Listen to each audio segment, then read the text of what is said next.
Not every successful artist feels famous, but not every famous artist lasts because the music industry has trained us to recognize only one kind of success. Here it is: big first week numbers, hit singles, arena tours, stadium tours, visibility. The artist everyone is talking about, but there's another type of career. There's a quieter, slower, I would say more intentional career. Artists whose names may not dominate headlines every week, but whose audiences stay for years, sometimes decades, and in many ways, these careers are actually more stable because popularity and loyalty are not the same thing. I am Adeolua, and this is Losing the Plot. Welcome back, welcome back, welcome back. You guys, we're getting closer and closer to the season finale for season one. Episode 20 is crazy. 20 is crazy. 20 is a big number. Thank you all that have been rocking with me still. All my returned crown. What was our name again? Crown plotters. Okay. I don't think it's a good indication that I always have to be reminded about this every week, but we'll find something better. But for now, crown plotter, I'll take it. Welcome back, and if this is your first time, welcome to Losing the Plot, where we talk about popular culture, mostly music, and we use those conversations to dissect our culture and our understanding of human behavior and social patterns and things of that nature. And yeah, we've had a great season so far. This is our 20th episode, which means I've been coming on here and talking for an hour, mostly an hour, an average of an hour, for 20 weeks. That means that there have been 20 weeks in 2026 so far. So I really appreciate everyone that's been listening, and sharing thoughts and opinions. It really means a lot to me, and I really hope that you guys are learning from this experience. I'm learning a lot, and I hope that is being passed down to you. Again, I'm always open to feedback, so if you have anything that you'd like me to work on, tweak, change, whatever, you can send me an email at adeoluwamusic@gmail.com. It is called Losing the Plot because I do have a very neurospicy brain, and I can start with one conversation, one topic, and like lose the plot and talk about 10 different things and come back to it. So that's why it's called Losing the Plot. So I hope your feedback is not that I'm all over the place, because that is literally what the podcast is about. So if your feedback is that I can be all over the place sometimes and I can stray from my point, yeah. Well, yes. What was the question? That's why we're here. So that can be your feedback. But any other thing else, I will gladly, yeah, I will gladly try and fix. Okay, thank you. Okay, so today's episode is fun episode. Fun topic. Last week we talked about Don Jazzy and Maven, and I briefly spoke about Johnny Drille just a little bit. I think I added Johnny Drille to, I don't know what list I was making or what I was talking about, but I added Johnny Drille to like one of the bigger artists to come out of this version of Maven. And I was like, I'll put a pin on that and I'll come back to it. This is me coming back to it. And I think I can actually start with Johnny, because I think that just as a musician myself, as someone who loves music and is so inspired by all the greats that sell out all these big stadiums and all these big arenas, and have the SNL hosting gig and do MSG and all of those things. I don't think that we talk or we celebrate enough artists that don't do all those things but have very strong, lasting and impactful careers, because just statistically speaking, and I'm not here to crush anybody's dream, I'm definitely not to crush mine, but not everybody is going to sell out MSG. Just numbers wise, like not everybody still out MSG. Now, it's not the end of the world to aspire to those things and to always have those things in purview, but just from like a day-to-day artist and audience kind of vibe, those are not things that everybody's going to do. However, it doesn't mean that there are not things that everybody should aspire to want to do, but being happy with where your career is, I think is something that I'm learning personally is very important. Noticing the growth in your career, noticing what you are doing better than before is so important, I think, for musicians, but for human beings in general. And one of the reasons why I am so intrigued by Johnny Drille's career is that he has something that a lot of even bigger artists don't have.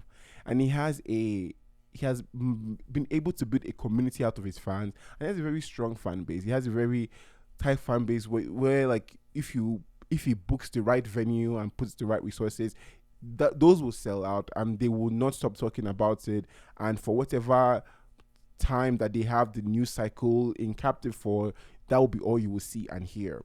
And I feel like those mid-sized careers are, again, there's always room for you to become, the next insert name of big pop artist here, but having even that kind of fan base at any point in your career is just so important. If anybody's listening to your music, it's so important. And I'm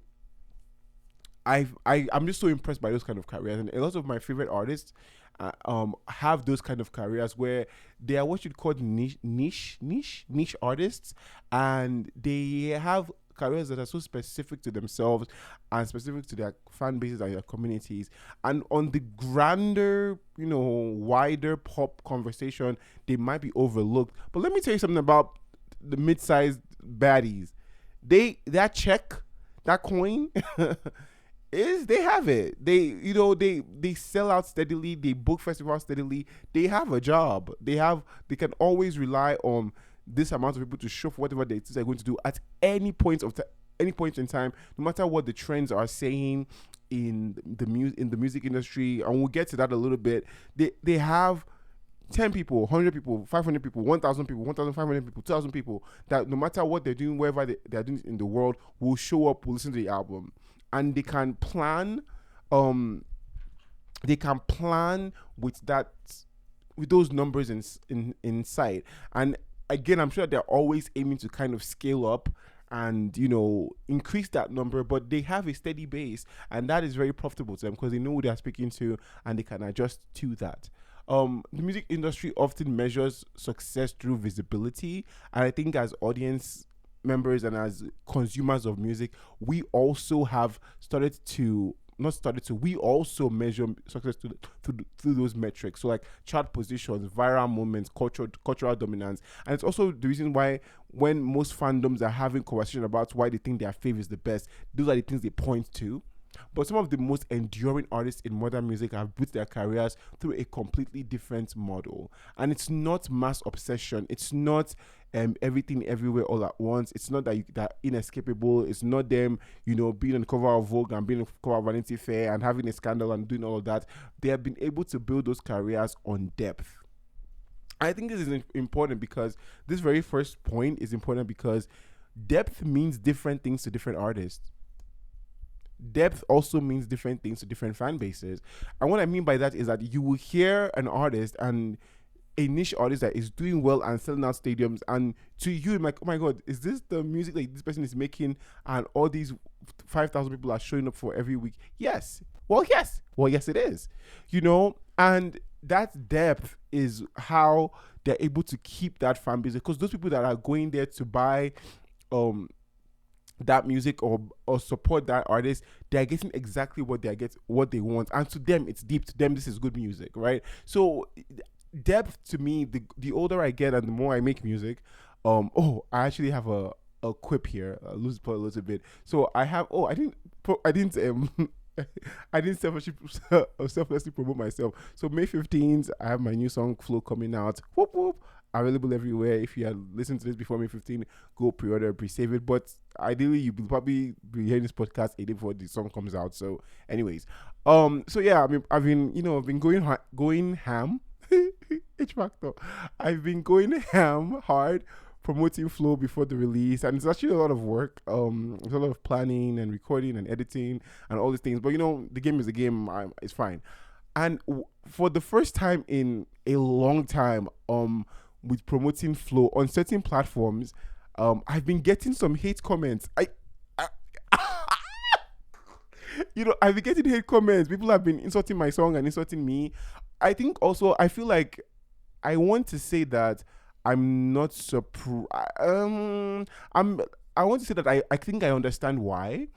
Because with Flow, I'm trying something new. So visually, I'm trying something new with with my I hate to use the word aesthetic for this, but I'm trying something new with the visual language for flow. And I think that because most people listen with their eyes and not with their ears, when they come across some of the content, they are seeing something that looks weird to them, and they're processing that before they hear the sound. So it's like, oh, what am I seeing? And they are translating it as what am I hearing? So I feel like, because I've been trying to think about, because in the past like 48 hours I've gotten a lot, maybe like 10. I mean, that is a lot for me. I mean, a lot in comparison to kind of comments I normally get from my content. A lot of like, ew, what is this? This is going to be I saw one today on YouTube Shorts where the guy said I'm going to be the next Ice JJ Fish. And if you know anything about YouTube culture, Ice JJ Fish is like one of the he's like one of the first viral like singers, one of the first virals. He had one of the first viral songs on YouTube, and the song is like, most people say it's not good. Like it's a very interesting song. Like it's a very interesting song. And then so this one person is like, the person goes, what the hell, why did my algorithm recommend this to me? Um um I kind of want to pull it up. What the hell? Why did my algorithm recommend this to me? This guy is going to be like the next Ice JJ Fish. And then somebody piled on it and was like, yeah, I can hear this guy singing, and he puts like a line from an Ice JJ Fish song. And I was like, oh. And then on TikTok, TikTok is even the wild wild west for hate comments. But somebody was like, I think that comment was specifically about like the video, but it was confusing because they were like, I thought this was a skit or something like that, and then somebody piled on it as well. Like so, just for context, right? I spent like, I would say, the better half of the past year working on this song. So like almost, this is like a song that's like a year in the making. Sonically, visually, all of those things, right? So if you ask me, I would say it's one of my best work yet, and it has a lot of depth, right? I spent a lot of time thinking about the lyricism, the visual language that is causing all this chaos, the rollout, what I want to do after it comes out, what I'm doing before it comes out, all of these things, right? That's my artist side. And then I put it out into the world, and some people are saying it and being like, ew, what is this, right? And I'm using that as an example to show how depth is subjective. So to you that's listening to a song, and to you that maybe sometimes even when you know the context of how a song comes to be, or how an artist comes to be, you're like, oh, this is so deep, and this is so lovely, and this is so, I can hear this and that and the other, I have the ear for this. So somebody's like, ew, what's this trash, right? So depth is not, we like to pretend that as a culture, we like to pretend that we have a singular understanding of what good music is. Like we all agree that this is good music, but we really don't. What we usually there are songs, don't get me wrong, there are songs that we all agree are good, but if we investigate further, the amount that everybody has varying degrees to which they think those songs are as good as everybody says they are, right? So we do have, like, there'll be mass psychosis or a mass acceptance of a song or whatever, but if you dig a bit deeper, not everybody has the same reverence for that. I think a really good example is Ray's new album, This Music May Contain Hope. Now I love that album. Like I listen to Joy every day. It's the kind of album that, because it's so vast and so has so many different ebbs and flows, you can at any point in time you're listening to a different part of the album, if that makes any sense, right? And the album it sounds so expensive, and it sounds so specific, and it's so huge in sound, and it's genre traversing. It's her songwriting is insane. Her vocals are just out of this world, phenomenal, right? And I loved it's a maximalist album, and it's the kind of album that I would love, right? And I'm just like, every time I listen to it, I'm like, oh my god, this is the kind of artist I want to be. This is budget, artistry. I love it. And then when the album came out, on my first listen, I was like, oh, album of the year, the next year's Grammys. Nobody's seen my girl at the bank. She's going to take it all. And then I start to read some of the critical reviews of the album. I'm like, wait, what? the same things that endeared me to the album, the maximalist approach, how big it is, how grand it is, the lyric writing, songwriting, those same things. Some critics find them to be corny. Some critics find them to be jarring, boring. Like, so again, just to say that there are moments in popular culture when we have like a Michael Jackson and we all agree that this is really great and we all love this, but more often than not, taste is very specific and our definition of depth is always different. So this is very important in understanding niche artists and niche artist success, because one of the reasons why they are niche artists to begin with is because they are their style of depth and what they and their target audience understand as depth is even more specific and even not as broadly and widely understood by other people. But that's their strength, right?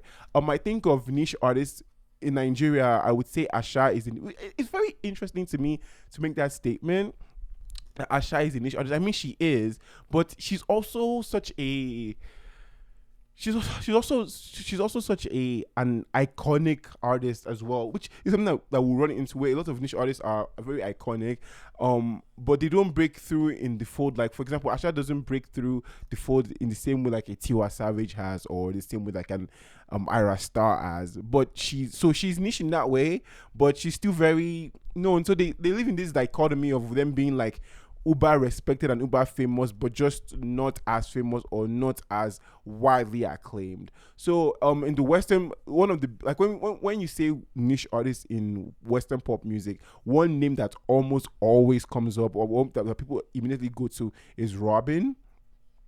Another artist that I think, just for our own, I guess, African diaspora or African conversation, is Yemi Alade. I would classify Yemi Alade as a niche artist, and I think of all the people that I'm going to talk about today, nobody embodies what I was talking about when I say that depth is not a universal thing more than Yemi. Yemi is very successful. Yemi Alade is one of the most successful artists to come out of Nigeria, Africa, period. She sells out arenas and huge music venues at huge music festivals all around the world, especially in the French-speaking part of the world.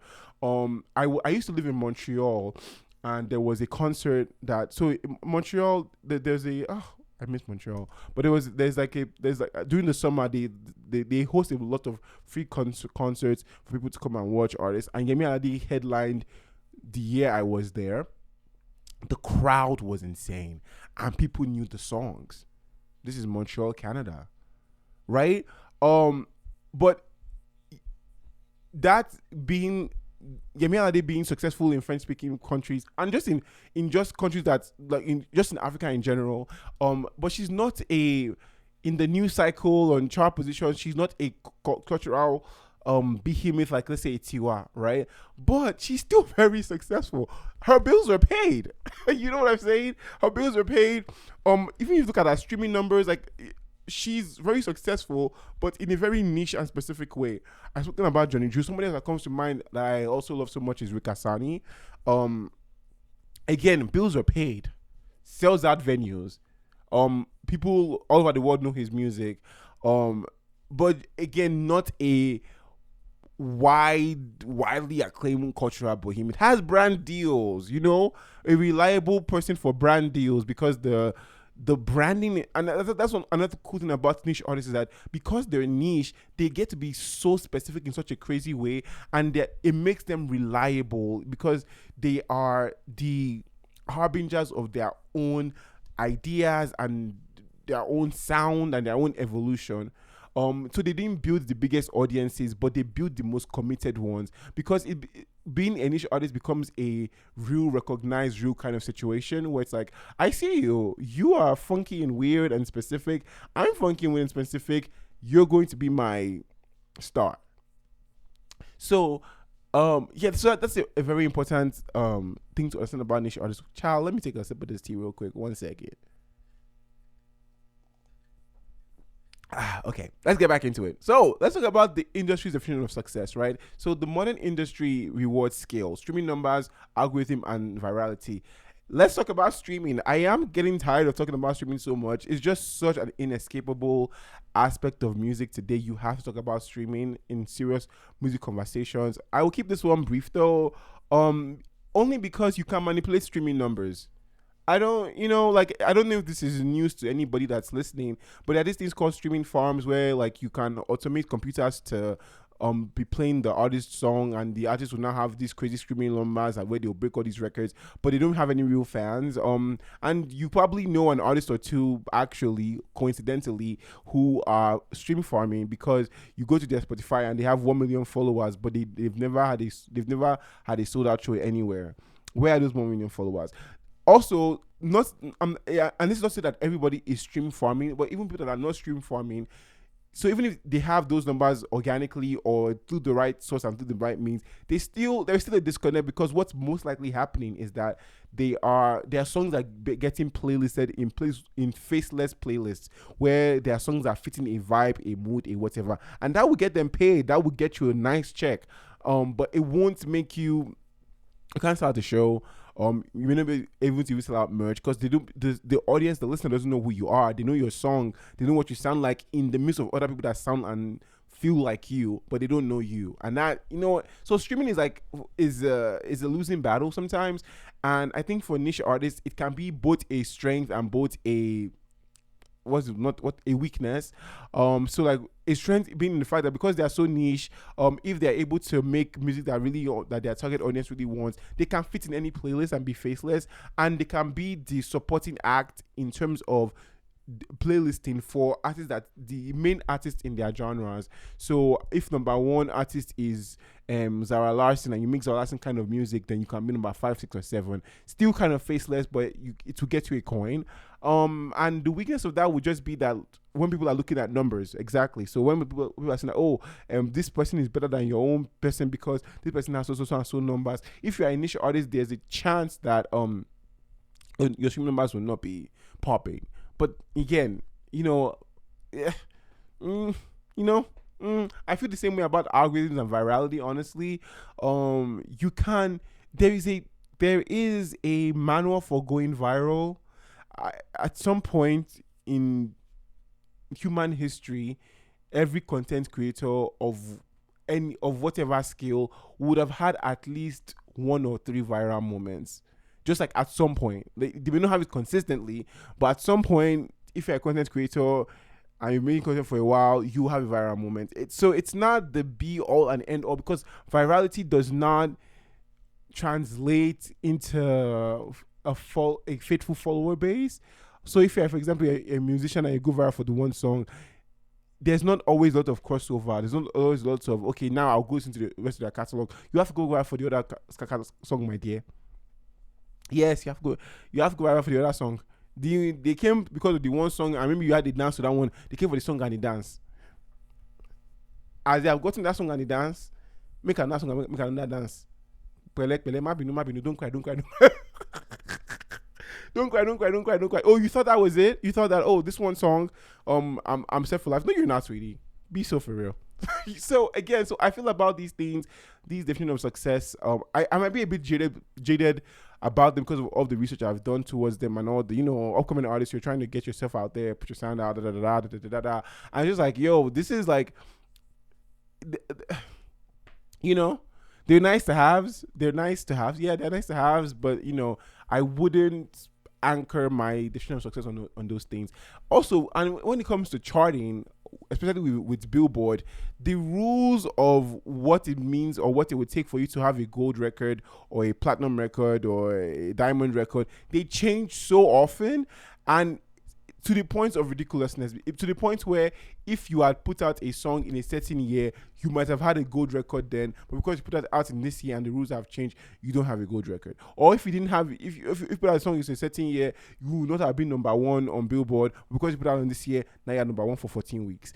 It's these definitions of success, they are so ephemeral and they change so much that anchoring any real conversation about depth and community on them is useless. The only thing I will say is that there are people, and a lot of us are like this, where they want to listen to what's popular. So it won't make it to their Spotify playlist if it hasn't gone viral. That is also another strategy, right? So there are people that like they're waiting for a song to get viral, and in fact, that's a lot of people. That's a lot of people, and that would be to me, the only advantage of going viral often is that when you go viral, people, but it's like it's kind of like a catch 22 because like like the reason why it's popular is because people, you understand what I'm saying. So because of that, I think we've started confusing visibility with impact. All of those things are not impactful. I was listening to a podcast from one of my favorite popular culture podcasts the other day. Is it podcast? Was it podcast? I do like podcast, but I think I'm thinking about something else. Pop Pantheon, yeah, Pop Pantheon, and we're talking about number ones, right? And how like number ones don't feel like number ones anymore. When I was in high school, if a song was number one, we like it was audible to the. Let me not do that. But it was, everybody agreed it was my own because it was inescapable. But what we found lately and more recently, because of like chart manipulation and people being sneaky with putting out remixes and putting out this and that, is that a song can be number one and most people have not heard of it, right? It's number one technically, and it doesn't have as much impact, right? So being seen a lot and being deeply valued are not the same thing. So these are, there's some artists that have massive hits and their audience disappear after one cycle, and then there are these artists who they have consistent chart dominance, or maybe they don't even have much of chart dominance at all, but they can sell out rooms for 20 years. I went to Asha's concert last year. Last year was really my concert year, y'all. This economy is really messing with me. Yo, I saw so many of my faves last year. It's crazy. I am seeing Adekunle Gold this year, which is really exciting. Because I'm going to see him with the orchestra, and that's going to be too much for me. So you know what? Let me not complain, because I wanted to see Ariana Grande this year, but those ticket prices, I don't, in fact, run a drug cartel. I don't. I'm just trying to get my music off the I don't run a drug cartel. Those prices were so insane. I wanted to see Ariana. I wanted to see Ray. I wanted to see Bruno Mars. So many of my faves are on tour this year that I won't be seeing. Oh, actually, let me say that I've not seen yet. Anything can happen. It can be you that God who used to get me my ticket. Let me put it out into the world. I want to see Ray. I want to see Ariana. I want to see Bruno. What else do I want to see? I think Usher is going on tour. I would love to see Usher Raymond as well. There's somebody else, Charlie Puth. I would like to see Charlie Puth in concert as well. Yeah, put that into the world. If God, the Lord lays it upon your heart to sponsor my ticket to any of those shows, please, please. But I'll be seeing Adekunle Gold. That's like a non-negotiable for me.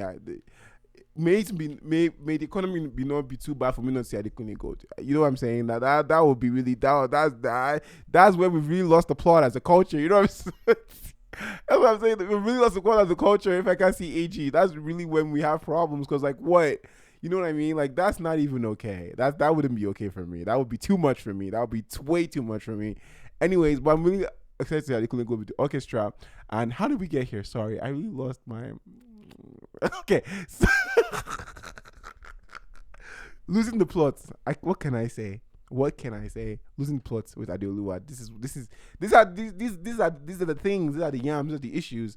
That's why it's called losing the plot.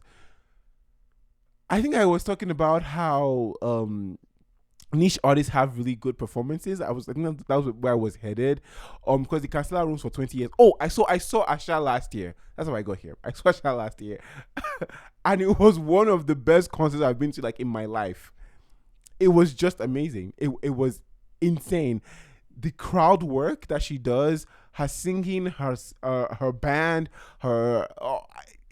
it was amazing. I don't know what to say. It was amazing. It did not have dramatic. Cause I saw another show last year that had dramatic lights and stage costumes and dancers and strobe lights and and it was amazing. That was also an amazing show. Not knocking the show. I'm just saying that this was someone that she was touring and she had her band, herself, her voice, her talent, her looks, and it was an amazing show. Right, so niche artists, even though they have, I don't want to say that they have less to work with. I feel like they have what they have to work with is what they need to work with, and they're able to still just kill, just be phenomenal. Oh, let's talk about Asha a little bit, right? Let's talk about Asha a little bit. Um, hmm. I think that because Asha represents something rare in modern music, she is so she's so fascinating to me. All right. When I think of Asha, I think of stillness. I think of relax. I think of it's not that deep. I think of it shouldn't be that busy. There's something about her that just calls for you to be still, and calls for you to listen and pay attention. And I think in a world where a dizzying world where we have voiceovers that like overlap, and we have the attention of 5 seconds and whatever, it makes sense that in a world like this she's a niche artist, because she has refused throughout her catalog and throughout her artistry and throughout her growth as an artist to be anything but who she is, which is someone that is still, someone that cares about the songwriting, someone that cares about the musical structure, someone that cares about just the calmness of music, that cares about being a fresh or breath air consistently and unrelentingly, right? Her breakout album in 2007 came out in a period where Nigerian pop music was getting louder and bigger and more rhythm focused. And we've talked about this in the Afrobeats episode. So Asha is coming up, believe it or not, at the same time as Whiskey, Davido, and Tiwa Savage early. Right? She's rising up the ranks at a time when all the songs had dance moves and the music videos were brighter and more colorful. And she's coming up at this time, but doing the exact opposite of everybody else. She's focusing on her intimate songwriting. She's focusing on her folk influences. She's focusing on live instrumentation. And, my favorite word or phrase from past episodes, emotional restraint. She's focusing on telling a story, but still holding some of it back. Because again, like I've said before, many times again, it makes for just a better performance. So songs like Jayla, if you want to get me to cry, start playing Eyadaba right now. That song is just, that's a song that means a lot to me. Bibanke, my favorite Asha album is Bed of Stone. Bed of Stone is an album I go when I get to my final boss. I think I say this a lot actually. When I get to my final boss of what I want my music to sound like, it's going to sound like Bed of Stone by Asha. That album, that's where I want to get to. It is, you guys, stop now. It's so good. It's so timeless. It still holds up now. Let's talk about Bed of Stone for a second. This is my podcast. I can do whatever I want. Let's talk about Bed of Stone for a second. I think I want to make a strong recommendation to somebody. If you don't know who Asha is, or if you like Asha and you are just interested, I want to recommend Bed of Stone to you. Now I'm looking at the tracks of Bed of Stone, and all I see are bangers. I was going to recommend one or two songs, but there's so many that I love so much. But I will list off my absolute favorites, right? It's a No Skips album, but Dead Again is amazing. Ayo is amazing. Satan Begun is amazing. Moving On, I think I probably come back to. I'm getting teary eyed. I probably come back to Moving On a lot. Oh my God, why am I getting emotional? Jesus, I need to calm down. I come back to Moving On. That song a lot. That song means a lot to me, because there have been different phases of my life where, from the first time I heard that, when Bed of Stone came out in 2014.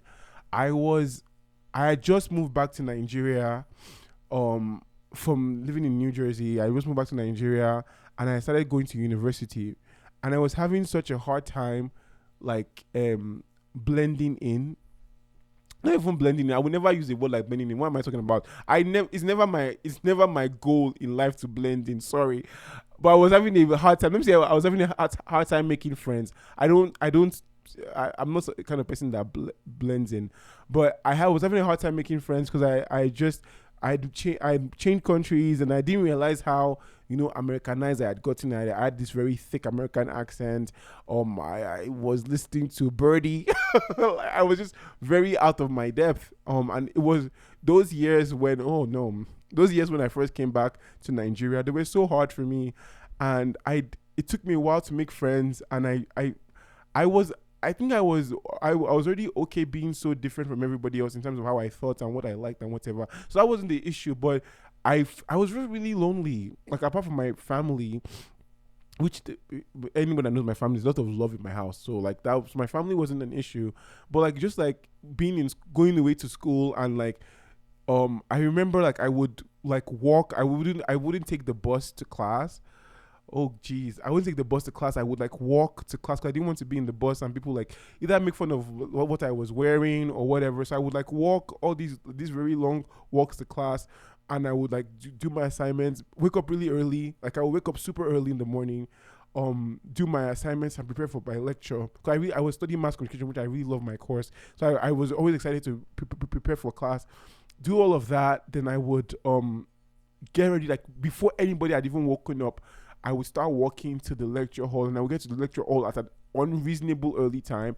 And as the lecturer was getting up, I would get up as well and like go somewhere and be by myself and just like listen to music. Again, I wasn't really interested in blending in. I was okay with, I liked what I liked, and I liked that I like what I like. I just didn't want to have to deal with like anyone who knows Nigerians. When some Nigerians are, especially like teenagers and at that age, they can be very interesting in how they react to things that are different to them. And throughout all these times, I would just have like music playing. So I had these very low quality earphones I bought, and I would always just be listening to music. So like I was always plugged in all my walks. So I really got this habit of walking. I really enjoy walking. I think that's probably part of where it comes from. So I would take these really long walks, and I would listen to Bed of Stone, the album, back and front, top to back. You guys, I'm literally crying. I'm such a cry baby, Jesus. I can't take myself seriously, jeez. Anyways, I would listen to Bed of Stone back and forth, and the song, I think the song that I kept coming back to a lot during that time was Moving On, because Moving On, it's just sonically a great song. Let me read the lyrics out to you. I had to run away and hide. Something happened in the middle of the night. I came inside without a sound. Suddenly my life was turning upside down. All that I could feel was pain, and strangers came and took my soul away. Like a deadly hurricane, I knew my life would never be the same. Where do you go when you're by yourself? Who comes along when you cry for help? I know I can't change the past, but as the rivers keep flowing, I'll keep on moving on. I'm hoping for a better life, praying that nobody's story turns out like mine. The only thing I know is fear. Even those with good intentions disappear. All that I could feel was pain. The strangers came and took my soul away. Like a deadly hurricane, I knew my life would never be the same. And this is, let me read the bridge as well. The deed has been done. My spirit is broken. He gave me the reason. He left me with questions. Anyways, obviously, you that are listening to this podcast, you don't know the story of my life personally, but the reason why I even came back to Nigeria, this song plus the reason why I even came back to Nigeria is complex, and it was just so layered. And then after that, I would move. Eventually I would make friends. Everything get good. I'll meet my friends David and Dikbo, which are still like my brothers till today, and everything be fine. But it was a song that stayed with me because then I would move to Canada, and I would have a semblance of that again, where like it would be this thing of like, it would just be like kind of what the song was describing, and I would just go back to this song again, and it was like it's a song that at every phase of my life where I've gone through some type of personality difficulty, or having friends then losing friends, or not feeling needed or wanted or important or whatever, it's just a song that stays through all those phases, right? So all this to say that I really recommend Moving On by Asha. You should go listen to it. Oh boy, boy. Then Grateful is another song. Grateful is another song that I really recommend from this album. Ife is a song I really recommend from this album. Ife is such a beautiful, beautiful song. New Year is also New Year is another. I feel like Moving On and New Year are the songs I come back to the most. New Year is like how I feel about Moving On, but flipped. So New Year is a song about it sounds to me like the song you play at the end of the last episode of a season of a TV show, like a TV show where like the character has gone through all these tribulations and trials throughout all of the season. Then you get to the end of the season, like this is the last episode, the last scene, and the character is like they have packed up their bags, they have left their apartment, and now they are driving to like their new destination, and they're like, okay, next see you next season or whatever. That's how New Year feels to me. So every time in my life that I've transitioned from like a time of like, even recently, like a time of like quote unquote wilderness and isolation and losing people or losing goals and whatever, and then you have like a semblance of light, like I think of New Year. So I come back to Moving On and New Year so much. Anyways, also that I really appreciate Asha's music, and Bed of Stone is an album that like it would be the joy of my life to make an album that is just so, like, you heard the lyrics I read out just now, right? Those are lyrics, bro. Those are lyrics. That's songwriting, that's storytelling. And again, like, depth is different to different people. So I'm sure there will be people that will listen to this album and be like, it's okay, it's boring or whatever. And then there's me and the people that showed up for Asha's concert in Toronto. They're like, no, y'all don't understand. This like, music is so important to me, guys. Like, music is so, it's so deep to me. Like, anyways, back to the podcast. Like I said before, your feedback to me cannot be that I go on tangents. That's why it's called losing the plot. It's like, in fact, if I didn't go on tangents, that would be an issue, because like, why is it called losing the plot if I don't go on tangents, right? So it's part of the experience. So back to Asha. Nigerian popular music is getting busier and louder and brighter, and she's still remaining still. She's making albums like her debut. She's making albums like Bed of Stone, and just sitting in the power of what she can do, and she's also bringing an alternative to what is in the mainstream, what is in the zeitgeist. That's also very important. I think that's another reason why initial artists are so important. And I'll get to the Johnny Drille of that in a second, where I don't know how everybody else consumes music, but I don't always want to hear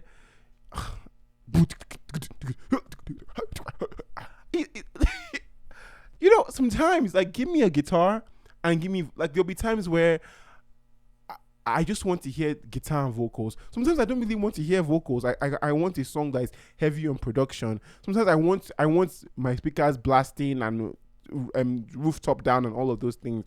So it's important that we have people that give us an alternative to what's in the mainstream. That I've talked about this before in I love how self-referential this podcast is.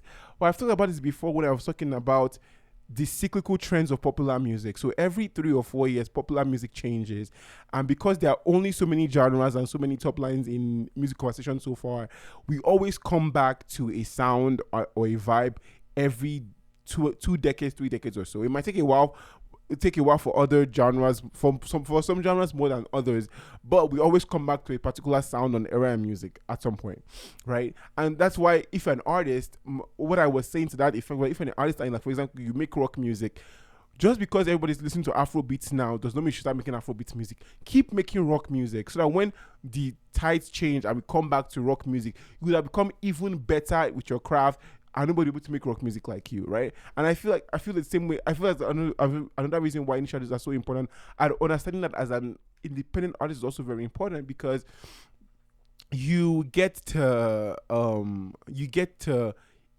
your craft and wait for your moment, because your moments will come. Especially like depending on the amount of work and level that of dedication you are putting to it, the fates. It's kismet, right? It's going to happen or it's not going to happen, but it most likely will happen. But if you are changing directions every time there's a new trend or whatever, not everybody can be Rihanna. You know what I'm saying? Like, it's better for you to stay in your lane, own your lane, or your lane can be whatever you enjoy doing the most. So your lane may not even mean staying with the same genre, but do whatever you feel truest to doing. Because for me as an artist, for example, I don't do just one genre. Like I have different play houses or different playgrounds that I like to play from when it comes to my music and how what I'm feeling. So my music sounds very varied, but I'm the constant in all of those because at whatever point I'm making a song or making a record, it's true to me, and I'm not trying to. I think one of my, I don't know if one of my proudest moments, but like one thing that I remember kind of being very, I don't know why, very gung ho against was having an amapiano song. Like I didn't want a log drum on my song. Mind you, I listen to amapiano songs and amapiano influence songs, so I'm not knocking on the genre. I love listening to it, but as an artist, I didn't see where it fits in my catalog or in how I liked to present. So when I think at the height of amapiano, whatever, I released that. That was when I released "Stay with Me," and "Stay with Me" did really well. Like it's actually one of my better performing songs. But "Stay with Me" does not sound like the year it came from. It's Afrobeatish, yes, but I have like 1,025 stacks on that song, and it leans more into the R&B nature that I like. And then after "Stay with Me," I follow up with "Stay with Me" with "Let Me Know." Two songs that don't really sound like what music sounded at the time, and I wasn't doing that to be different. I was doing that to make what in that era of my life, at that point in my life, that was music I was obsessed with making and wanted to make. So I think most artists would relate with the fact that you don't always make the music that you listen to. If you listen to a lot of interviews from some of the best musicians in the world and they tell you what their influences are, you're like, oh, that's your influence? Oh, I didn't figure that. Yeah, because like we love music, and loving music does not you know loving the type of music does not mean you should make that type of music. If music can pull from it, but if you know what works for you and what you like to do, and just songwriting wise, there are things I don't like to do. I'm not gonna get into that today. I'm not, but they're just so like there's just things I don't like to like. Again, I can listen to it from other people, but when it comes to my own music, I'm not gonna do that. It's not even a thing about experimenting. Like there's the experimenting. I'm like, oh, I wouldn't do that, but like let me push myself. So there are things like that. But there are things like I'm not gonna do that. That's not a no. Style wise for me, that's not a thing that's happening. Right? So back to Asha. So Asha she didn't chase the center of Nigerian pop culture, right? She built a parallel lane beside it. She gave people an alternative for what they were already experiencing and what they were already listening to. Let's talk about Robyn.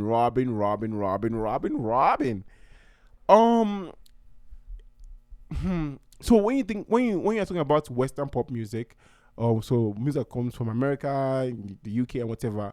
When a lot of times when people say niche, they're talking about Robyn, right? So Robyn is an artist that has so much influence without dominance, to the point where their main pop girl is a lot of.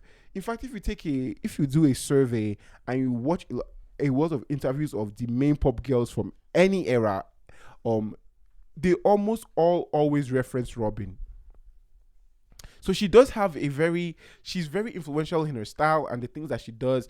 And I think what happens is that she influences a lot of people, and then those people make what she does palatable for mass consumption. But you see how it's important that she is the most Robyn that she can be, so she can influence people that can make kind of like diet sized versions of her music and her sound. And that's not a bad thing. It means that she's giving a perspective of music that is so strong that only maybe artists and creatives and certain people in certain demographics are attached to, and then those people can be influenced by that, and then add or influence to what they are coming from and their artistry and make something new and cool. So she's one of the most influential pop artists of the last 20 years, and not yet she has not always been commercially dominant, because influence travels differently from popularity.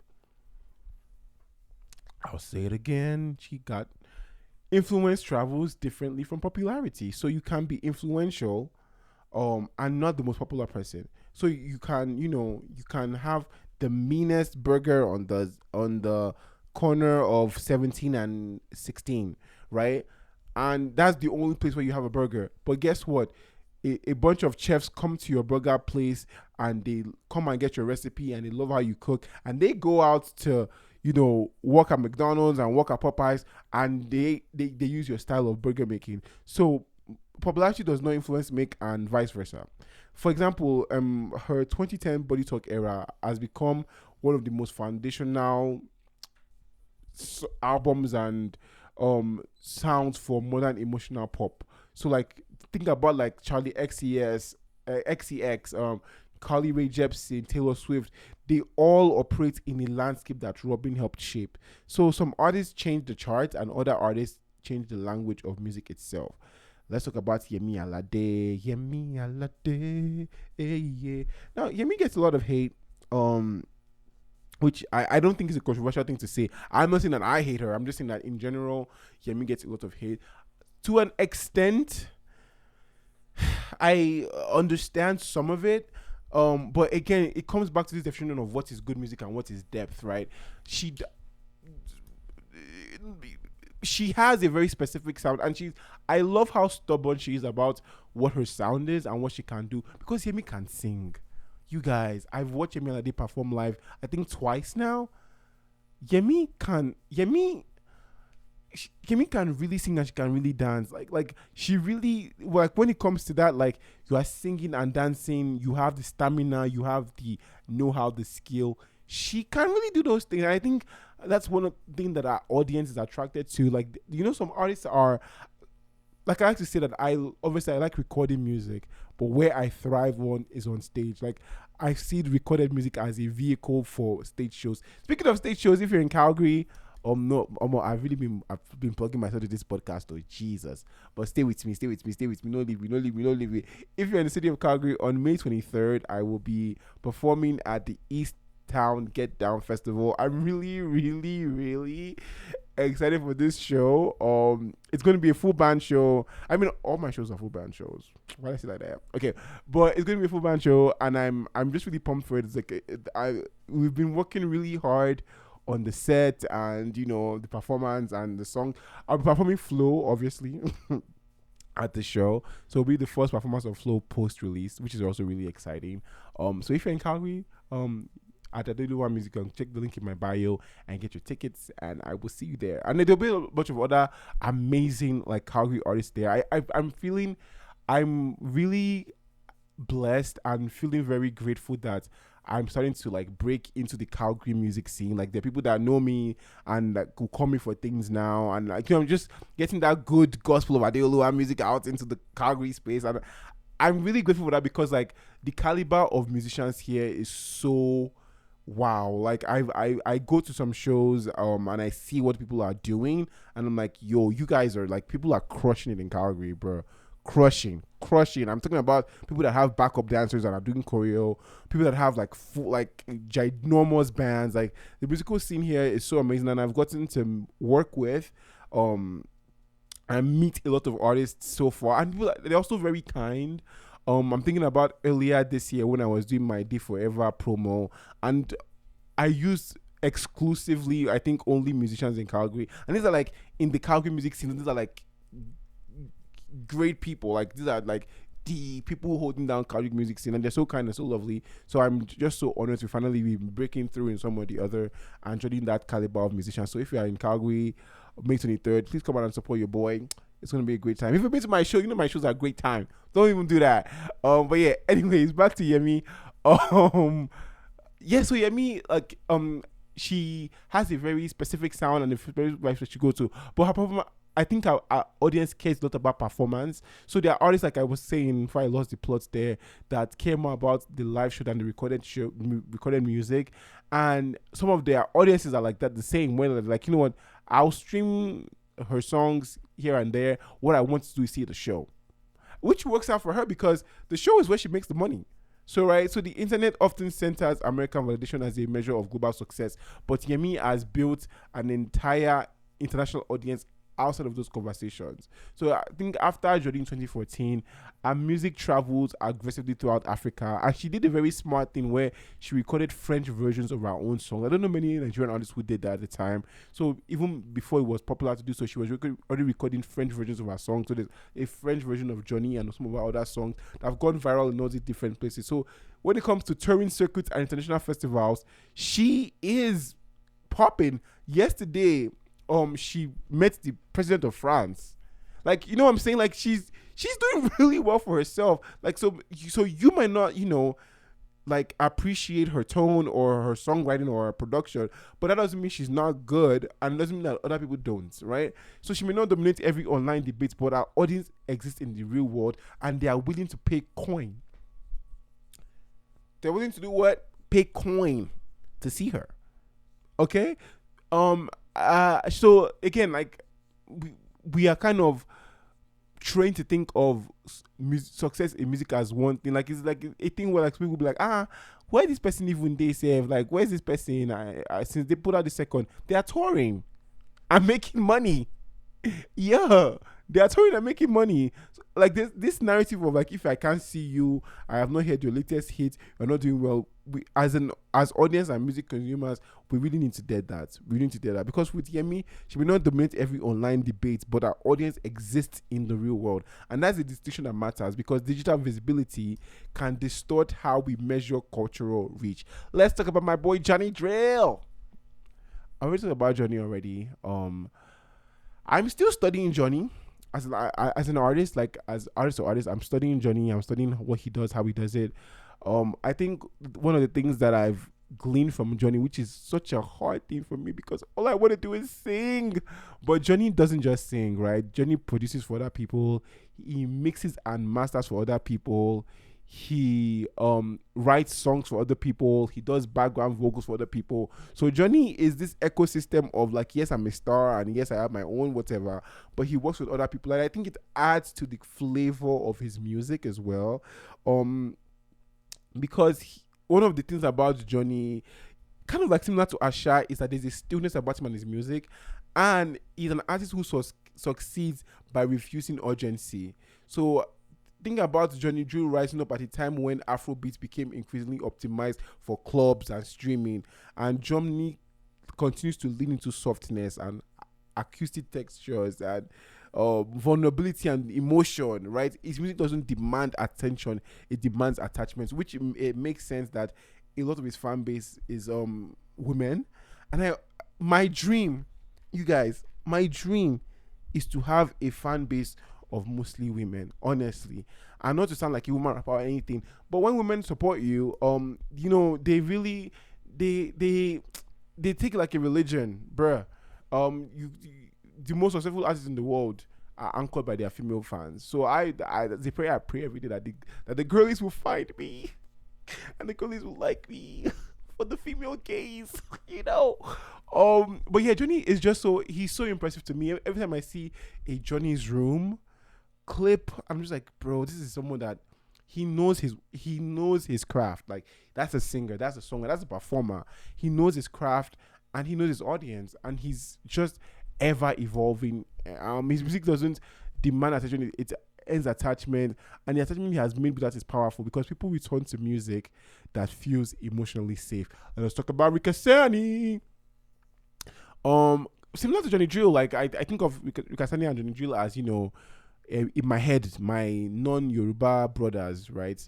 Ric Hassani, just a master of branding and craft as well.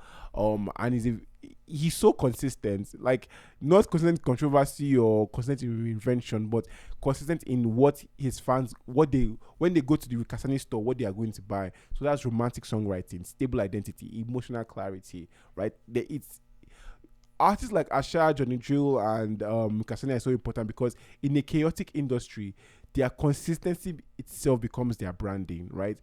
What they are able to do. I don't expect you to be the man of the pitch every week. What I expect for you every week, in and out, is the desire to come on the pitch and show the fans. That's a TikTok brain run moment, but yeah, these artists, they have desire. They have desire. You know what I'm saying? They have the desire. And you can tell it in the music, in their artistry, that they have the desire. And for me, I want to cultivate fans like that. I want my fans, speaking them into existence, more than anything, I want them to know how much I care about making music. I don't like, that's why it's so deep for me, right? Like, I write a lot of songs. These songs are not the problem, but I want whatever I decide to put out to be so thought out on a way that's insane. Like, to be so thought out and so, like, you can break it down sonically, visually, what I'm doing in a way that's insane. Like, I wasn't going to release Flow because I had another song that I thought I was going to release before Flow, or I thought I was going to release, period. And the song is ready. I've had the song for now almost, like, what, 3 years now, 2 years, crazy. And the song is ready, or whatever. And it's just because of how much I care about the song. I was like, it's not time. It's not your time. It's not your time. And then when I was done with Flow, I was like, this is what this feels right. And I had a similar story with Hallucinate, where, like, I had Hallucinate for such a long time. Oh my god. And it never felt the right time. And then when it did, it did. You know what I'm saying? And I want to cultivate those kind of listeners that know that for me to be putting something out, it means that I've thought about it. I know that this is the moment for it, and I've thought about the importance of it. All right. So let's zoom out a little bit and talk about the cult favorite economy, right? This is the bigger pattern. Cult favorite artists, they survive differently because they rely less on, like, mass exposure and more on live audiences, repeat listeners, emotional intimacy, and community.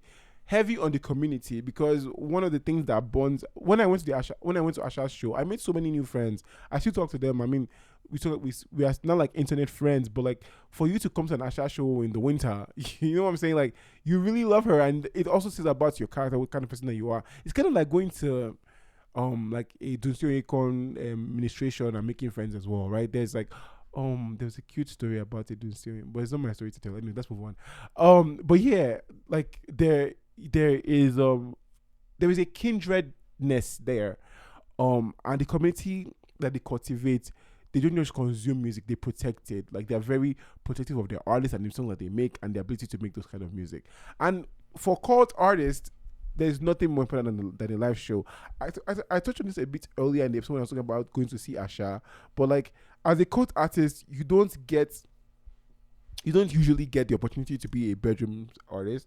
You have to be able to have the desire to come on the pitch and show the fans. You know what I'm saying? Like, you have to be able to, because the live shows for a cult artist are where the magic happens, are where the fans really get to see who else loves this music that only they love in their own circles, and make friends from there. Because many cult favorite artists are disproportionately strong live performers. Like, they are just insane live, and it's not because of spectacle, but because there's an intimacy that scales differently in person. I think about how Adele always tries to avoid touring because she prefers to perform for smaller venues than bigger stages. I think about, like, an artist like Asha, where on stage she feels personal. Drille on stage, she feels communal. Robyn on stage feels cathartic. Like, it feels like you are watching something that you shouldn't be watching because of how raw and honest and vulnerable it is. So live performance is where loyalty becomes really visible for these artists. It's at the live shows that you can see the people that are there, the people that have come to see them, what they are drawn to, how they were able to get those seats filled. The live show is where all of that kind of, like, really materializes and becomes its own thing. All right, cool. Are you having a good time? Let me hear you say, yeah. Let us talk a little bit about the bigger picture. I always love to talk about the model. Just as an artist, I know some of you that listen to this are obviously not musicians, but my hope is that for the musicians listening, when we talk about these kind of topics and the trends and the stats, that we find things that we can learn, because that's always my thing. I'm a student of music and a student of artistry, so, like, I'm always like, how can I learn from this? What can I take glean from this to make myself better as a musician and as an artist, right? Um, the industry often treats cult favorite careers as smaller, but honestly, they are more sustainable. So again, being a cult artist doesn't mean that you always be a cult artist. There's room to grow, but getting to a point where you have a steady community, um, is very important because mass popularity is unstable. Mass popularity is unstable. Trends in this day and age, they change so quickly, and the algorithm moves past. But loyalty, loyalty is slower. Loyalty is more durable because while virality creates attention, consistency consistency creates longevity. So there's a social media problem, right, that we have where with modern music culture makes it harder to recognize. Um, Social media amplifies visibility, not depth. So for a cult artist, like I said, depth might have different meanings to different people, but as a cult artist, you have to make sure your depth is deep, so your fans can keep coming to that well and drawing from it. So artists who dominate conversation appear larger than artists with deeply committed fan bases, but silence does not equal irrelevance. Some careers are simply built away from spectacle, and they work in the form that they are because that's the form that they're supposed to be. For example, I think of like Coldplay. For example, Coldplay is a band that is like a cultural behemoth. They are huge. They sell out big stadiums and all of those things. But to me, Coldplay feels like a band that should be a cult favorite. There's something about Coldplay to me that I feel like they should be smaller and niche because it just works better for that kind of like. There's certain artists that to me I'm like, yeah, but this doesn't require spectacle. This requires intimacy and community. So when we discuss pop stars, we discuss scale, and when we discuss producers, we discuss systems, and when we discuss the algorithm, we discuss visibility. But today, what we are discussing is what happens when an artist stops chasing the center. Because maybe success is one thing, but there are multiple sustainable ways to exist in music. And that's what I really want to draw home today. Wherever you are in your artist journey, you can make it there. You can find your own people, you can make your own space and really go gung ho and blow there, right? I think that's very important. So let me give you a little question real quick, right? So what artist do you return to? Like even when the culture stops talking to them or talking about them, what artist do you return to? Give you a second there. That artist is probably your own cult favorite, right? The answer probably says more about your relationship to your music than your playlist do, right? So that's probably your own cult favorite, and you should support them. If they have a new album, go stream it endlessly. If they are going on tour, go see them on tour. If they have merch, buy their merch. Because if you know that they're a cult artist, that you know how much your support means to them. So please make sure you do all the things. Gonna plug myself in one last time. May 15, Summer of Flow begins everywhere on all streaming platforms. I'm really excited for you guys to hear it. May 23rd, I will be performing live at the East Town Get Down Festival in Calgary. So please, if you're in the city of Calgary, come show your boys some love. Please, I need all the good energy and vibes that you guys have to provide. It will really be a lot to be. Okay, we're at the end of the episode. I think we have 2 more before the season ends, you guys. I'm really, this is crazy. 20 episodes. Wow. Thank you for listening. And if you are not subscribed already, please subscribe. It really does go a long way. Please subscribe. And share with a friend, someone that loves to listen to people yap, or someone that loves to hear about music and popular culture. Please share with them. It means a lot to me. So if this episode changed how you think about success in music, please share it, because the loudest career is not always the most meaningful one. Until next time, you guys know I would never leave you without saying these words to you. Greatness isn't a moment, it's maintenance. As long as you're still practicing, you are still progressing. And progress, my friends, never loses. Stay crowned. Goodbye.